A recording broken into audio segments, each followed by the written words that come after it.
Assalamualaikum warahmatullahi wabarakatuh.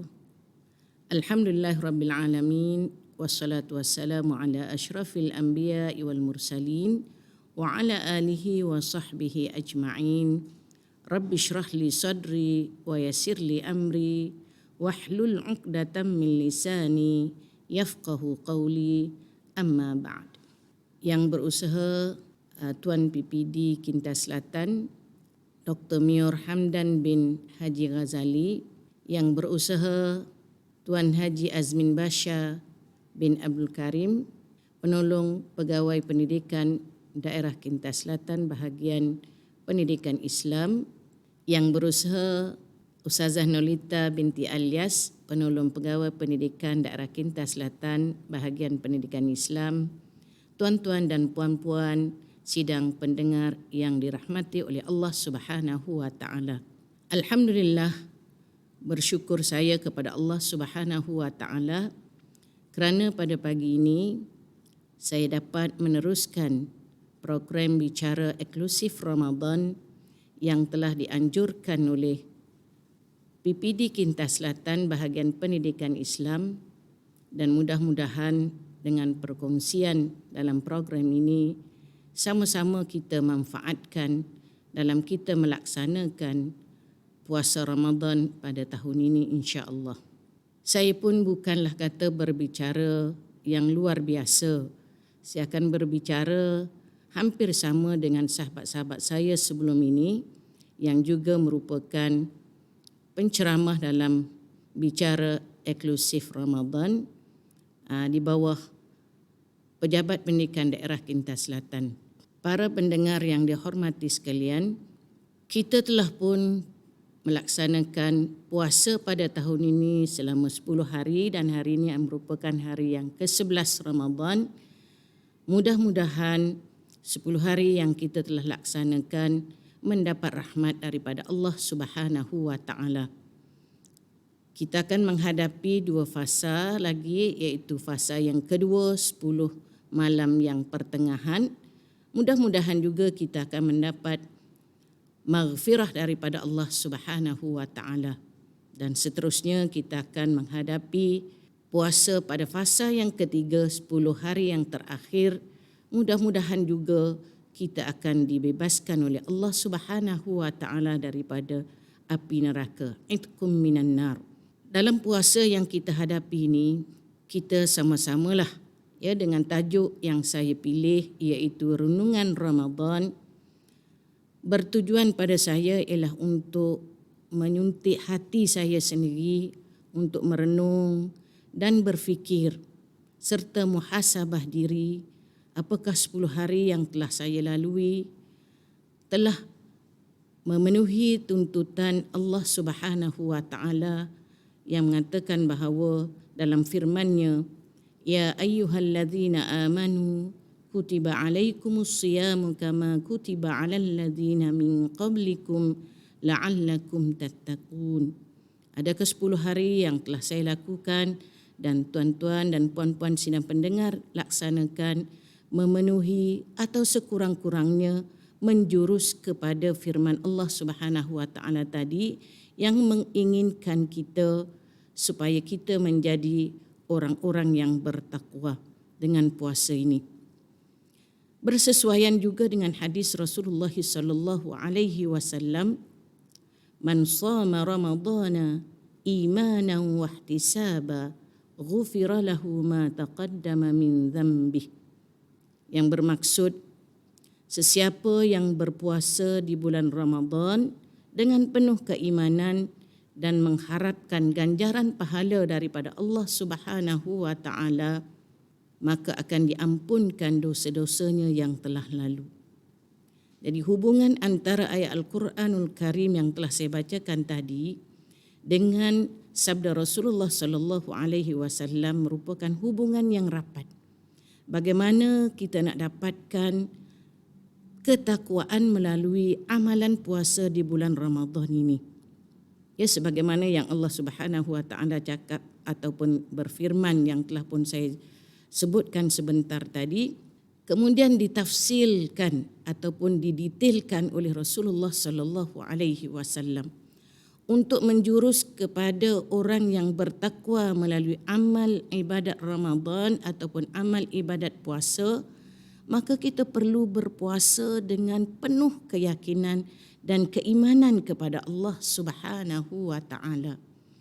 Bagaimana yang dikatakan penuh keimanan?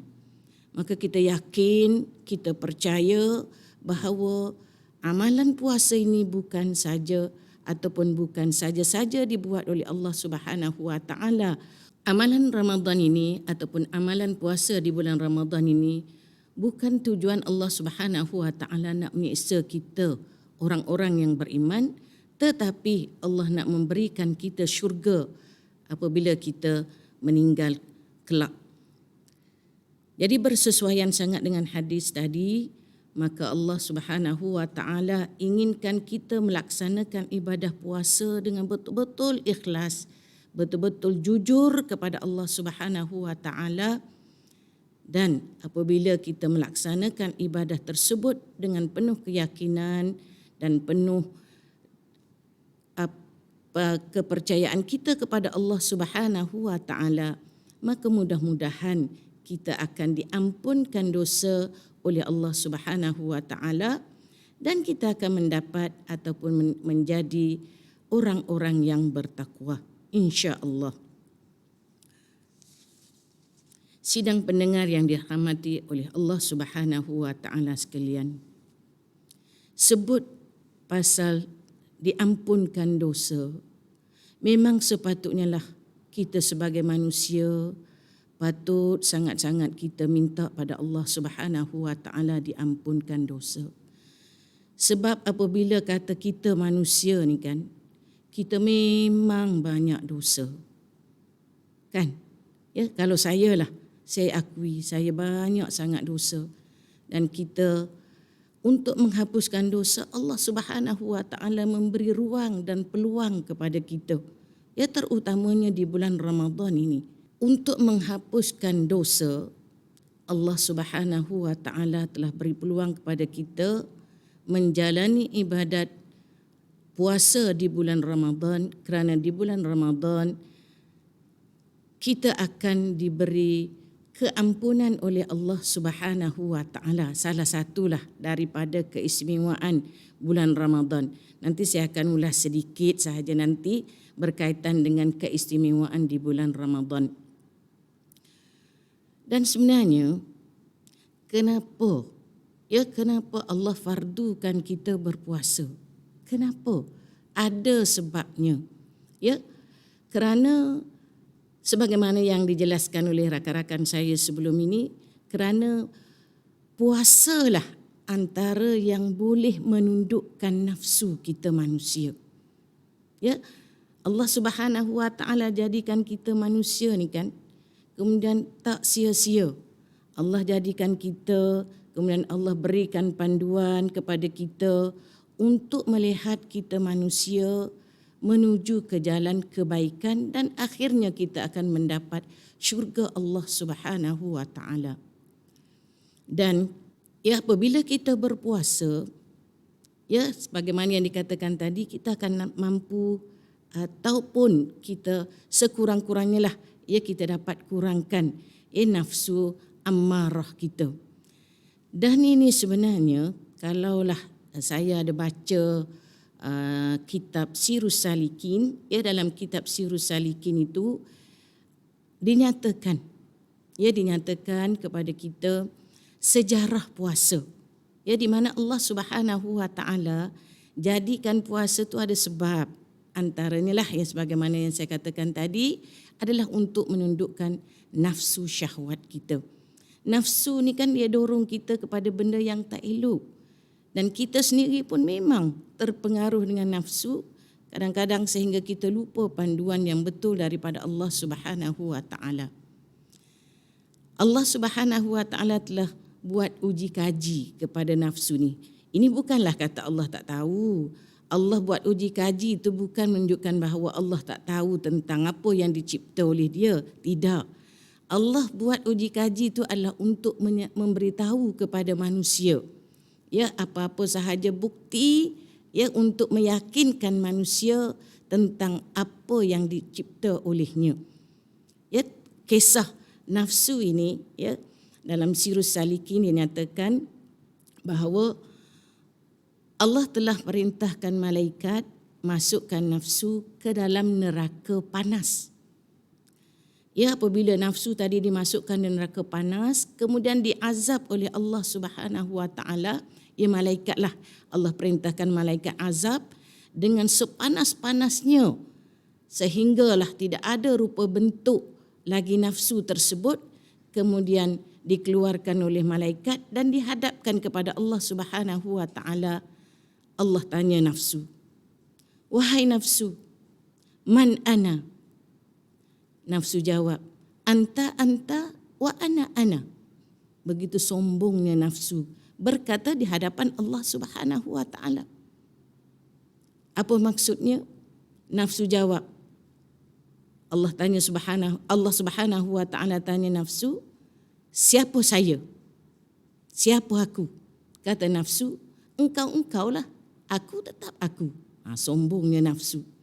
Kemudian Allah perintahkan lagi malaikat, "Wahai malaikat, masukkan nafsu ni ke dalam neraka sejuk. Azabkan dia dengan sesejuk-sejuknya." Kalau kita sekarang di bawah paras negatif lah, tak tahulah berapanya kan, sesejuk-sejuknya. Maka apabila malaikat seksa nafsu tadi sehingga tidak ada rupa bentuk manusia. Tidak ada rupa bentuk nafsu. Wallahu alam lah. Hanya dalam pengetahuan Allah Subhanahu Wa Taala bagaimana rupa bentuk nafsu tadi. Maka nafsu tadi Allah tanya, "Man ana?" Jawab nafsu, "Anta anta wa ana ana." Jawapan yang sama, masih lagi sombong. Awak, saya adalah saya. Kemudian Allah kata, "Tak apa, wahai malaikat, masukkan lagi nafsu ni ke dalam neraka lapar." Maka malaikat pun masukkan nafsu ini ke dalam neraka lapar. Baru je sekejap nafsu ini dimasukkan dalam neraka lapar, maka terpekik terlolong nafsu ini minta dikeluarkan daripada neraka lapar tersebut. Apabila dikeluarkan, lalulah dihadapkan kepada Allah Subhanahu Wa Taala. Allah tanya soalan yang sama, "Wahai nafsu, man ana?" Wahai nafsu, siapa aku? Jawab nafsu, "Anta khaliq wa ana makhluk." Barulah dia mengaku, nafsu ni kata, awak adalah khaliq, pencipta, dan aku adalah makhluk. Baru dia tunduk kepada Allah Subhanahu Wa Taala. Kalau tidak sebelum ini, bagi panas pun dia relax je, bagi sejuk pun dia relax je juga. Tapi apabila dibagi lapar, dia tak boleh tahan. Terus dia tunduk dan patuh kepada Allah Subhanahu Wa Taala. Itulah keadaan nafsu. Jadi nafsu itulah yang dimasukkan kepada manusia. Walaupun kata perbahasan tentang nafsu ni ada nafsu baik, ada nafsu buruk, ada 8 semua nafsu, 4 baik, 4 buruk. Dan yang kita bahaskan di sini ataupun kita bicarakan di sini ialah nafsu buruk. Jadi yang kita banyak terikut ni adalah nafsu buruk. Caranya adalah Allah bagi cara, Allah bagi cara nak menundukkan nafsu, nak mengalahkan nafsu ialah salah satu yang paling utamanya berpuasa. Jadi berbetulanlah Allah Subhanahu Wa Taala, bukan berbetulan silap, minta maaf, berbetulan Allah tak buat sesuatu benda tidak berbetulan. Allah buat ada sesuatu hikmahnya. Maka apabila kita ketahui begitu, kita hendaklah mendirikan atau melaksanakan puasa ni betul-betul sebagaimana yang dikehendaki oleh Rasulullah sallallahu alaihi wasallam, imanan wa ihtisaba. Jadi apabila kita lakukan secara penuh keimanan kepada Allah Subhanahu Wa Taala dan kita mengharapkan sepenuh perhatian kita, sepenuh apa yang kita lakukan untuk mendapat keampunan Allah Subhanahu Wa Taala, maka dosa-dosa kita yang lalu mudah-mudahan diampunkan oleh Allah Subhanahu Wa Taala dan akhirnya kita akan menjadi orang-orang yang bertakwa. Sidang pendengar yang dihormati oleh Allah Subhanahu Wa Taala. Daripada apa yang saya bicarakan ini, menunjukkan kepada kita bahawa Allah Subhanahu wa taala teramat kasih dan sayang kepada kita manusia, khususnya orang-orang yang beriman. Jadi rebutlah peluang sifat Allah Subhanahu wa taala ini kepada kita Maha Pengasih, sebagaimana dalam lafaz Bismillahirrahmanirrahim, dengan nama Allah yang Maha Pemurah lagi Maha Pengasih. Kita yakin Allah Subhanahu wa taala Maha Pengasih. Kita nak bahaskan di sini ataupun nak bicarakan di sini ialah tentang pengasih Allah Subhanahu wa taala kepada kita. Dia tahu keadaan makhluknya, dia tahu keadaan manusia di muka bumi ni. Dia cipta, dia sebagai khalik, dia cipta kita sebagai makhluk. Jadi dia tahu keadaan makhluknya serba kekurangan, maka dia bantu seboleh-bolehnya. Ya, dia beri panduan kepada kita melalui Al-Quran dan juga sunnah Rasulullah sallallahu alaihi wasallam. Maka kita amalkan apa yang terdapat dalam Al-Quran dan As-Sunnah. Insya-Allah kita akan dikasihi oleh Allah Subhanahu wa taala. Jadi antara bulan-bulan Allah sayang dan kasih kepada kita manusia sepanjang masa. Kemudian Allah Subhanahu wa taala gandakan kasih sayangnya lagi ialah di bulan Ramadan.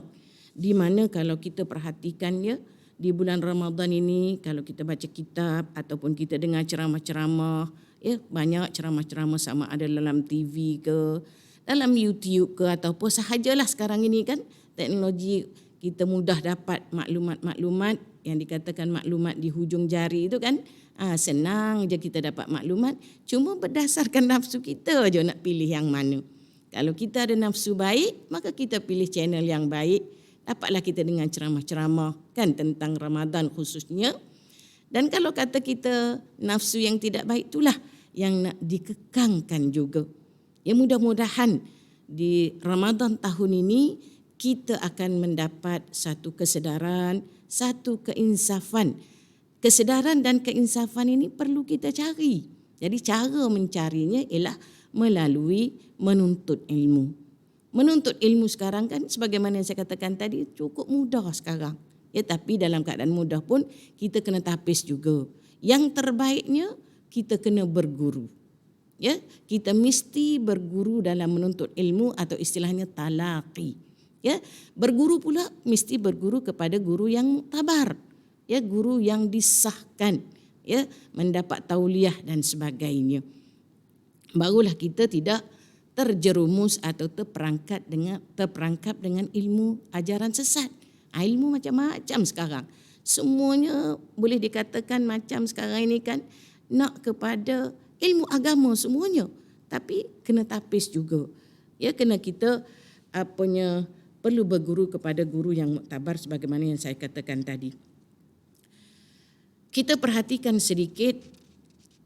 Kalau tidak secara detail pun saya bagi secara ringkas sahaja dan bolehlah pendetailannya masing-masing merujuk, sama ada nak merujuk kepada Mr. Google ke ataupun kitab ke ataupun guru pun boleh, ya, kita rujuklah ya untuk mendapat ilmu yang lebih terperinci lagi.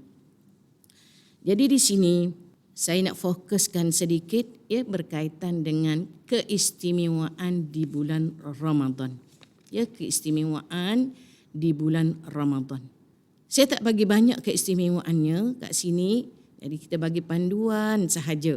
Jadi bolehlah kita teliti dalam mana-mana kitab ya.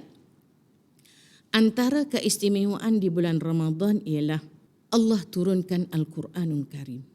Al-Quranul Karim adalah kitab yang paling mulia dan Allah Subhanahu wa taala pilih bulan yang paling mulia iaitu bulan Ramadan.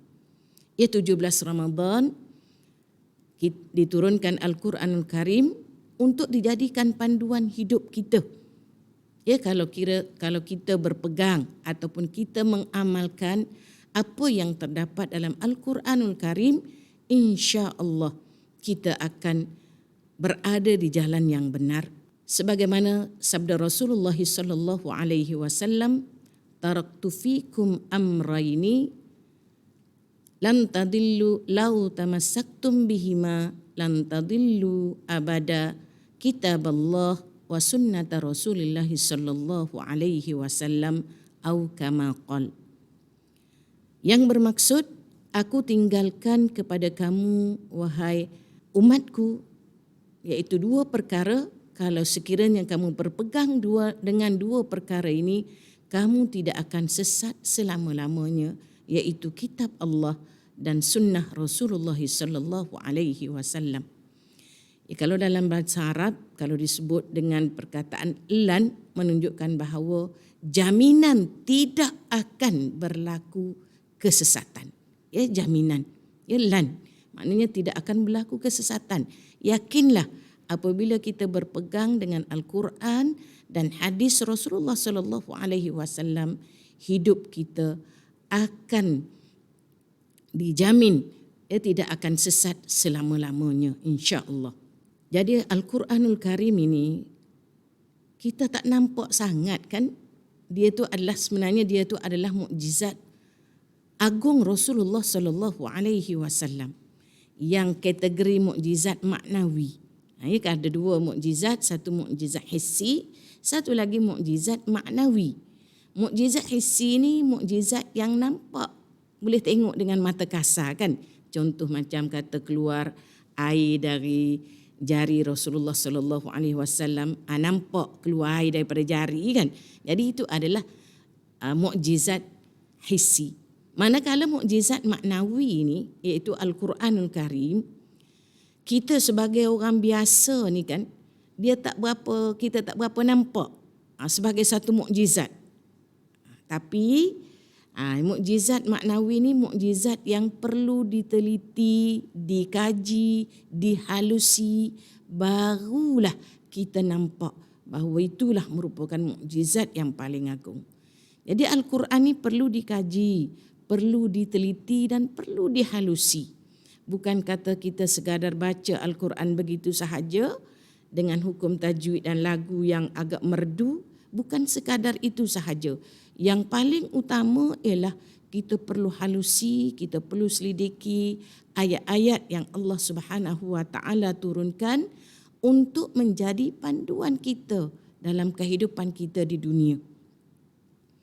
Segala hukum yang Allah berikan, segala sejarah-sejarah yang terdapat dalam Al-Quranul Karim adalah untuk panduan kehidupan kita manusia.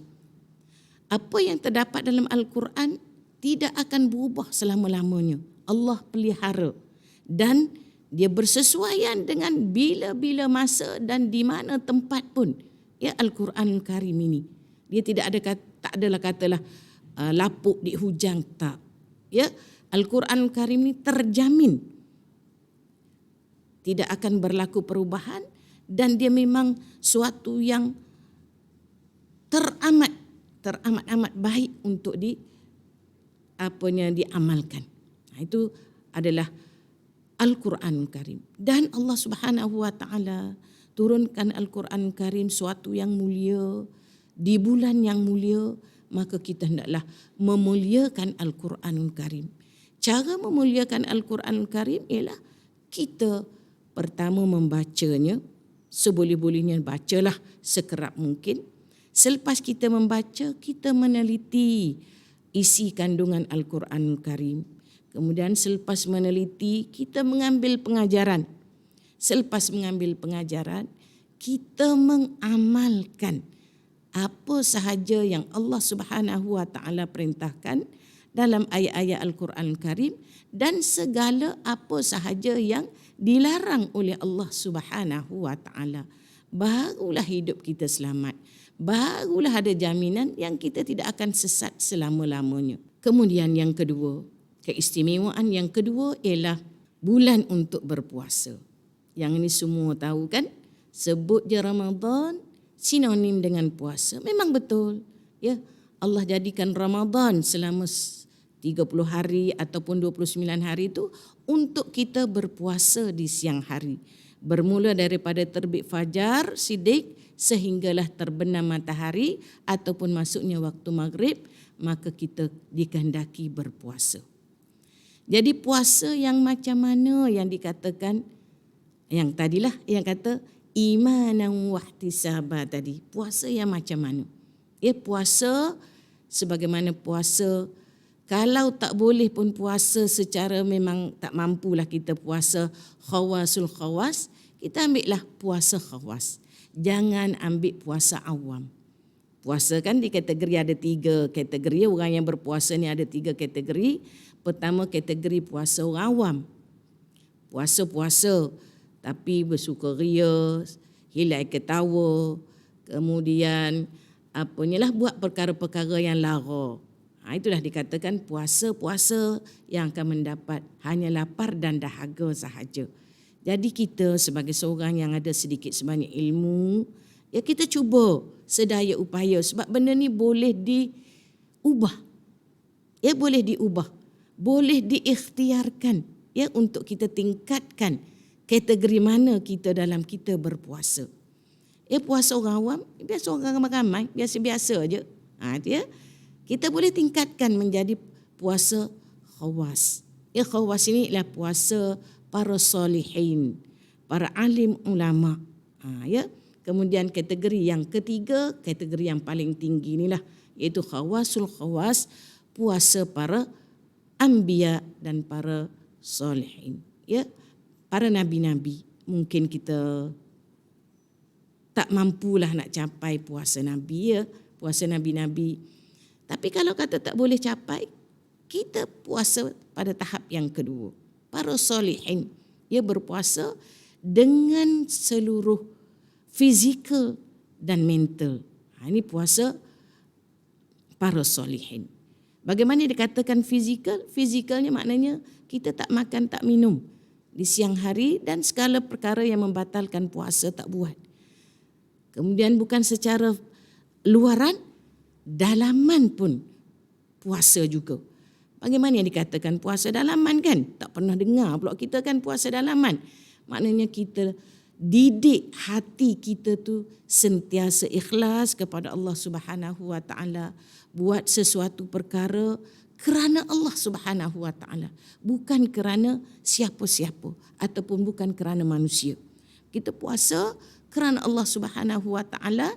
Jadi tuntutan Allah kita puasa, makna kita isilah dalam puasa kita tadi dengan sentiasa berzikir. Sebelum-sebelum ni pun rakan-rakan saya dah sebutkan apa zikir yang muktabar ataupun yang paling afdal lafazkan zikir. Ya zikir semua dapat pahala, tapi kata ada yang paling afdal iaitu antaranya lah subhanallahi wa bihamdihi. Kita sebut berkali-kali di mana-mana sahaja kita sebut, melainkanlah kalau tempat-tempat yang dilarang dah. Dan subhanallahi wa bihamdihi ini adalah zikir yang paling baik, paling afdal. Nabi kata dia lisan khafifu fil lisan, thaqilu alal mizan. Khafifu fil lisan, thaqil alal mizan. Ringan pada lidah tapi berat pada timbangan neraca besok ya di padang mahsyar. Apabila ditimbang amalan kita berat dan kita amalan baiknya berat, maka salah satu yang memberatkan timbangan adalah kita bertasbih ataupun berzikir dengan lafaz subhanallahi wa bihamdi. Dan kita boleh berzikir dengan lafaz-lafaz zikir yang lain, bukan kata terhad dengan itu sahaja.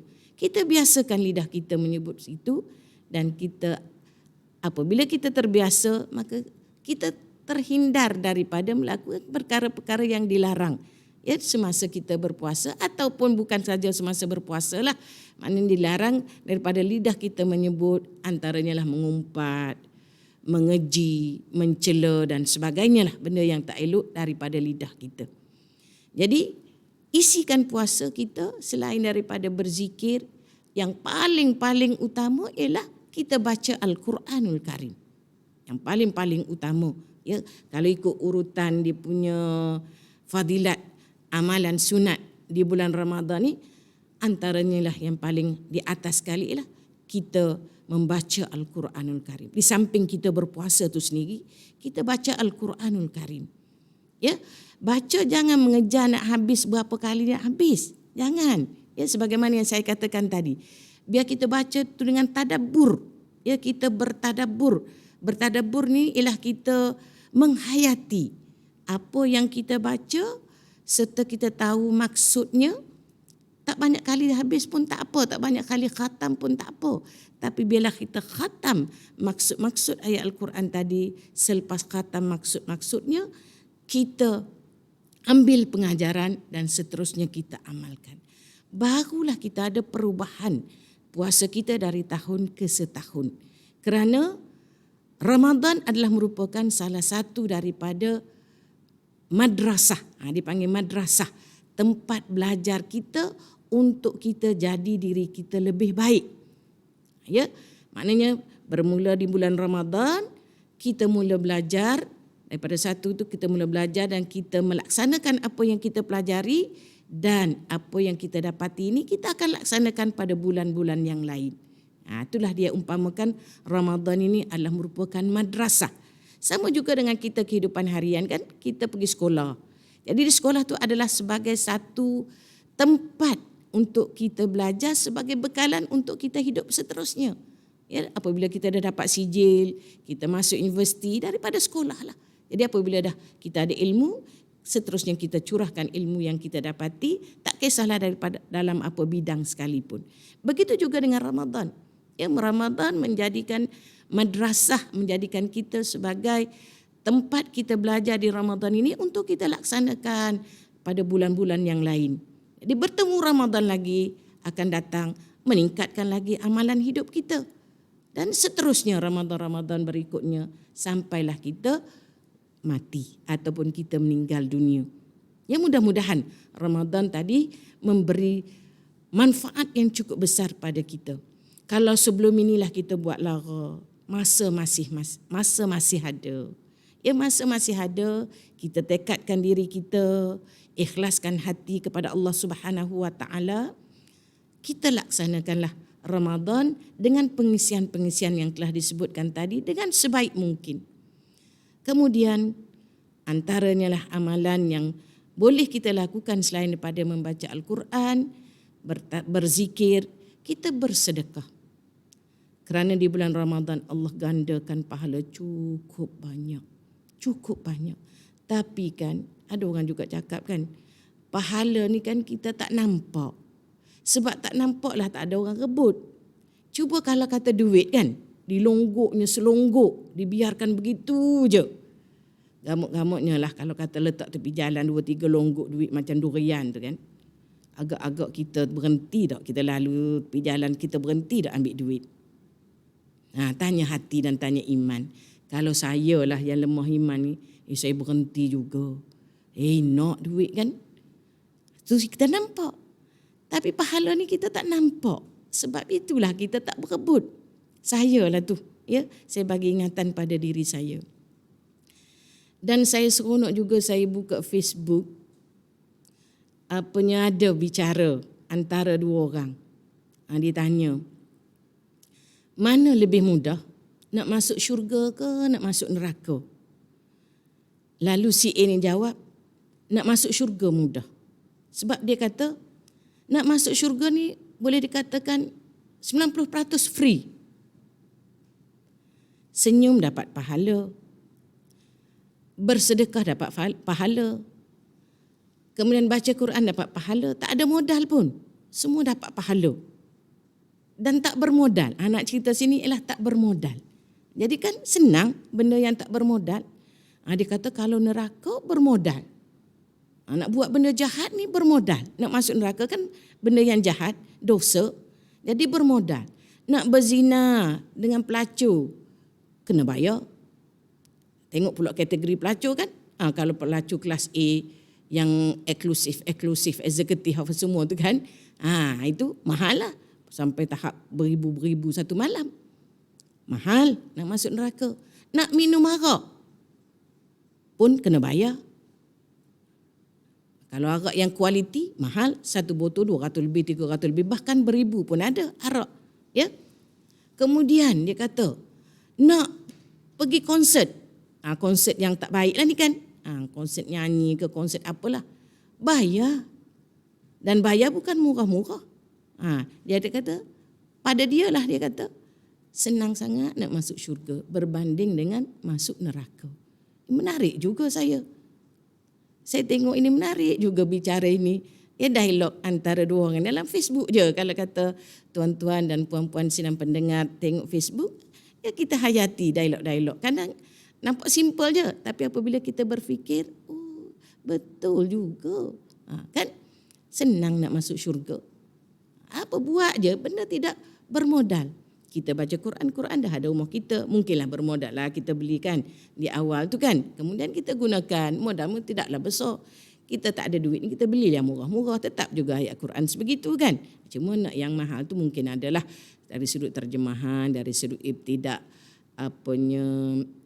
wakaf ibtidaknya, kemudian dari sudut hukum-hukum tajwidnya diwarna-warnikan untuk kita dapat tahu dengan mudah, ya, dibeza-bezakan warna. Jadi kesimpulannya nak masuk syurga tu mudah. Jadi kita buatlah.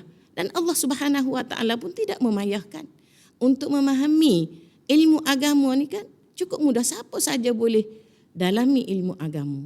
Hatta kata orang bukan Islam pun di usia 79 tahun pun masuk Islam. Dia belajar, dia dapat. Sebab Allah bagi yang cukup mudah. Ya, yang asas lah, yang asas agama cukup mudah. Bagi kita orang awam, bukanlah cukup, maksudnya memadailah kita mengetahui yang asas yang merupakan fardu ain. Ya, kalau kita tak tahu fardu ain, kita akan dibicarakan oleh Allah Subhanahu Wa Taala di Yaumul Mahsyar besok. Jadi kita lepaskan yang fardu ain. Kemudian lagi, selain pada kata bulan Ramadan merupakan bulan Allah Subhanahu Wa Taala fardukan puasa, ya Allah nak didikkan kita menjadi hamba-Nya yang baik, yang tidak ada nafsu yang jahat. Ya, kalau kata tak boleh nak hapuskan 100% pun, maknanya kita kalahkan nafsu yang jahat, maka kita jadilah hamba-hambanya yang baik. Ramadan juga merupakan bulan bonus daripada Allah Subhanahu Wa Taala. Ya, bulan yang diturunkan Lailatul Qadar. Ya, malam Lailatul Qadar, di mana Allah Subhanahu Wa Taala nyatakan Lailatul Qadri khairum min alfi syahr. Ya, satu malam Qadar yang lebih baik daripada 1000 bulan. Maknanya kalau kata kita dapat Lailatul Qadar ini, maka kita akan dapat bonusnya lebih daripada 1000 bulan. Umpamalah kalau kata makanan, 1000 bulan ni ada orang berkiranya 83 tahun, 83.4 tahun. Maknanya kalaulah kata kita nisbahkan pada makanan, kita dapat satu malam ni 83 tahun kita punya bekalan. Tak payah kerja dah seolah-olah lah ni ya. Bukanlah kata lepas ni kita dapat Lailatul Qadar, kita tak perlu semayang, tak perlu puasa. Tak. Ini cuma nak bagi kefahaman pada kita betapa Allah Subhanahu Wa Taala beri bonus yang begitu banyak pada kita dalam kita melaksanakan ibadah kepada Allah Subhanahu Wa Taala. Dunia pun kita juga kaki tangan awam ni kan, kita dapat juga bonus, tapi bonus kita tak banyak kan. Kadang-kadang kita dapat RM500, ada ketika kita dapat RM700 untuk tempoh setahun. Kan, sekali ke ataupun 2 kali dalam tempoh setahun tu kita dapat. Ini yang kita akan dapat daripada Lailatul Qadar ini selama 83 tahun. Kadang kata kita mati pun kalau usia lah kan, kalau 83 tahun, kita mati pun makanan tak habis lagi. Kalau duit pun sama. Kita mati pun duit yang kita dapat tu tak habis lagi. Begitulah umpamanya Lailatul Qadar ini. Allah Subhanahu Wa Taala beri gandakan ganjaran pahala yang sebegitu rupa. Jadi sayang kalau kita tak rebut. Kita berusaha nak dapat tidak tu terpulanglah kepada Allah Subhanahu Wa Taala. Berbalik kepada tadilah hadis tadi kata kita puasa man shoma ramadhana imanan wa ihtisaba. Kita puasa dengan penuh keimanan dan mengharapkan ganjaran pahala daripada Allah Subhanahu Wa Taala semata-mata, maka kita usaha terpulanglah kepada Allah Subhanahu Wa Taala nak berikan atau tidak kepada kita. Tapi kita tetap berusaha. Dan ada cerita juga kalau kita baca dalam Sirus Salikin juga, saya suka melihat kitab-kitab lama ya. Dalam Sirus Salikin dia kata malam Lailatul Qadar ni kan, malaikat akan bertebaran turun ke muka bumi, malaikat rahmat akan bertebaran turun ke muka bumi untuk memberi rahmat kepada orang-orang yang beriman.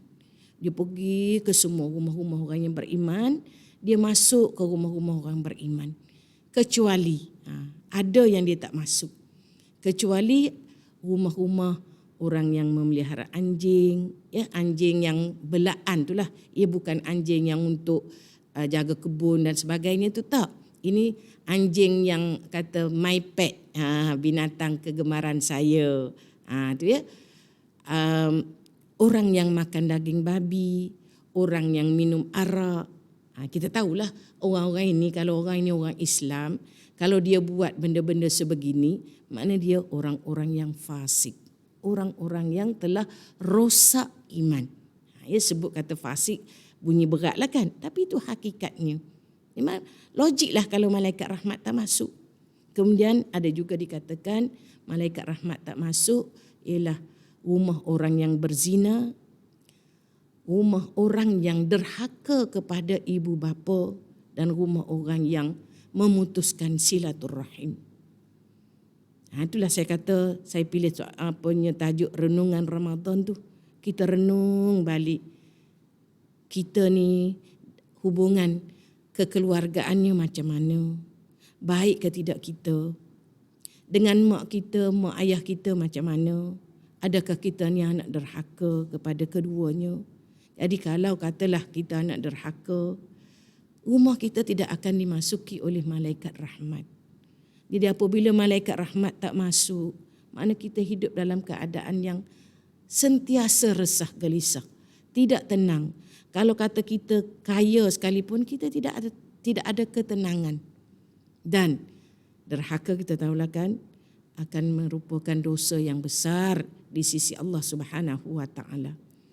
Jadi kalau sekiranya kita masih ada hayat lagi, mak ayah kita masih ada lagi, cepat-cepatlah kita pergi melutut kepada mak ayah kita, mohon keampunan daripada keduanya agar kita mendapat rahmat daripada Allah Subhanahu wa taala. Sama juga kalau kita ada bertingkah dengan adik-beradik kita kan, sebab ini adalah waris kita. Ia memutuskan silaturahim dengan kaum kerabat kita. Janganlah, ya. Buanglah sedikit keegoan kita. Kalau kata pun adik-beradik kita yang salah, kita tak bersalah, tak apa, kita minta maaf tu bukan bermaksud kita salah. Ya, kita bermaaf-maafan sebelum kita, manalah tahu kita jangka hayat kita tak tahu kan.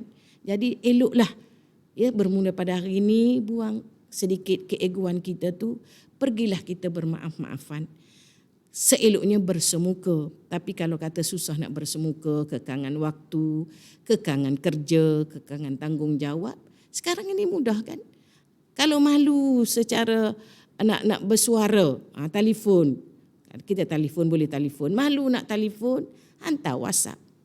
Kata PM tadi kan. Ataupun hantar Telegram dan sebagainya lah. Tapi yang terbaiknya lah kita bersemuka. Ya, kita berbaik-baiklah dengan adik-beradik kita. Mudah-mudahan dengan kita berbaik-baik dengan adik-beradik, maka Allah Subhanahu wa taala beri rahmat dan keberkatan bersempena dengan keinsafan kita di bulan Ramadan ini. Dan juga kita perlu tanya juga diri kita, perlu renung juga diri kita, bagaimana hubungan kita dengan jiran tetangga kita. Itu juga penting. Jangan kita bergaduh, sebab bergaduh ini sama kan tadilah, ya, Rasulullah ataupun Allah Subhanahu wa taala larang kita bergaduh atau tidak bertegur sapa melebihi daripada 3 hari.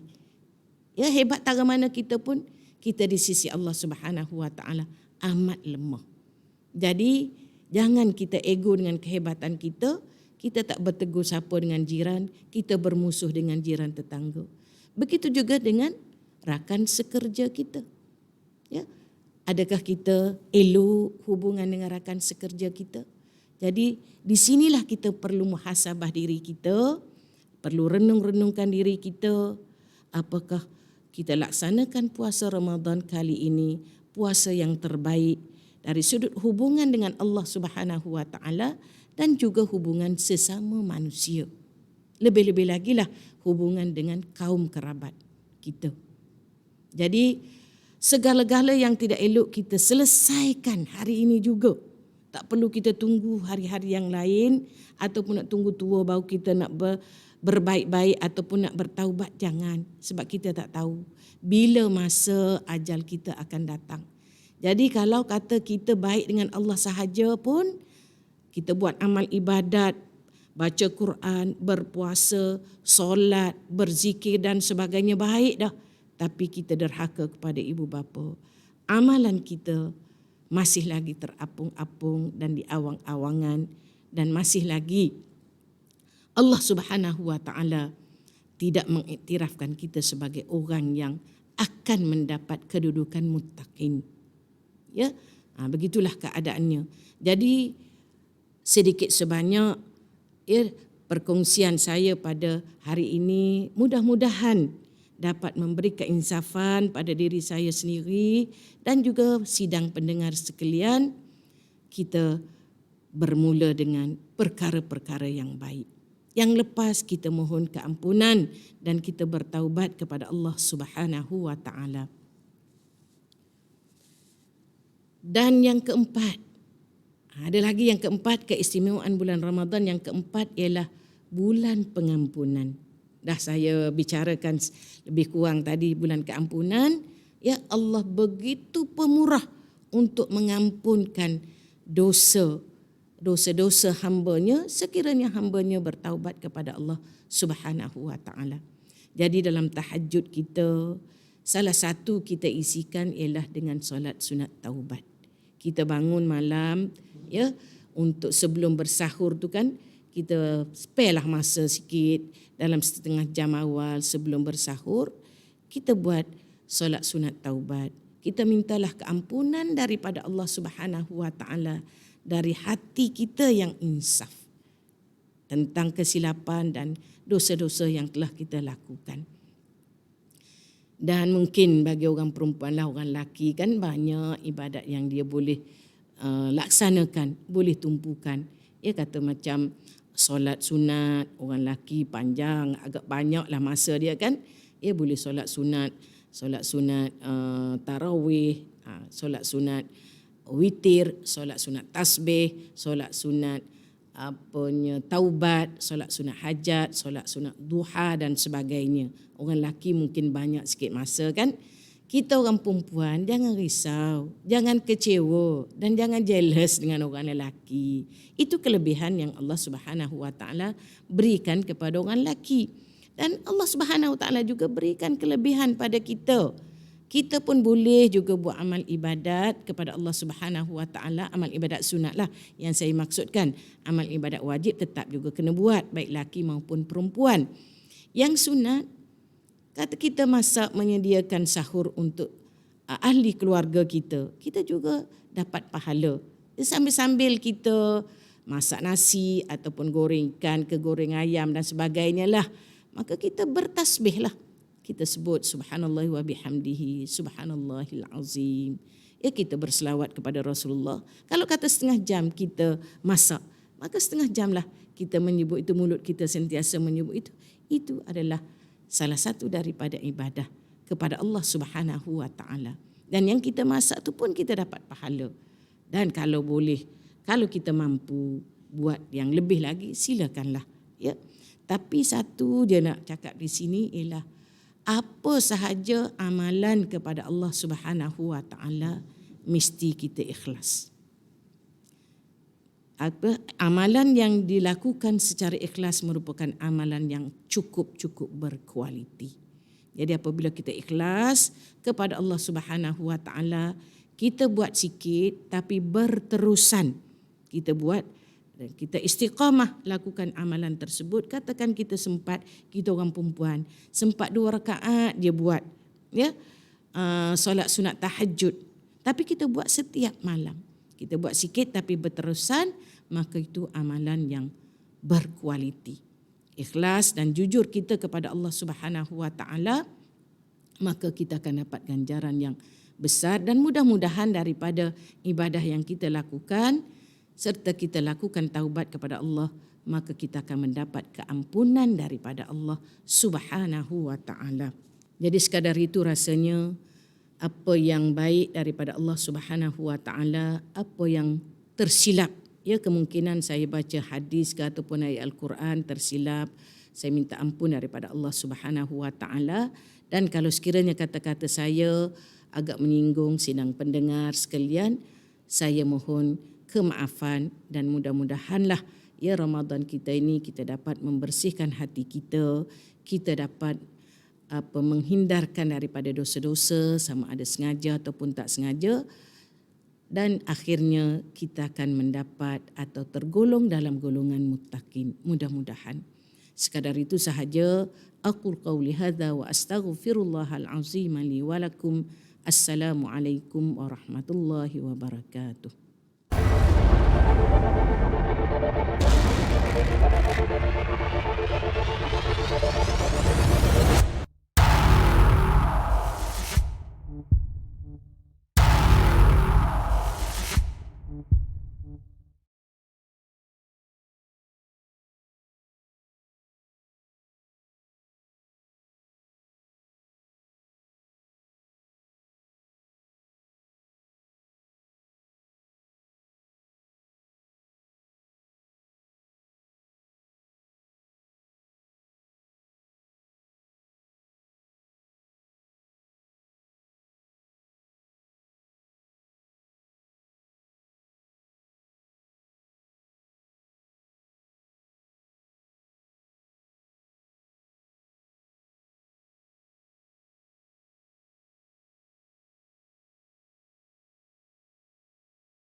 Time's up. Time's up.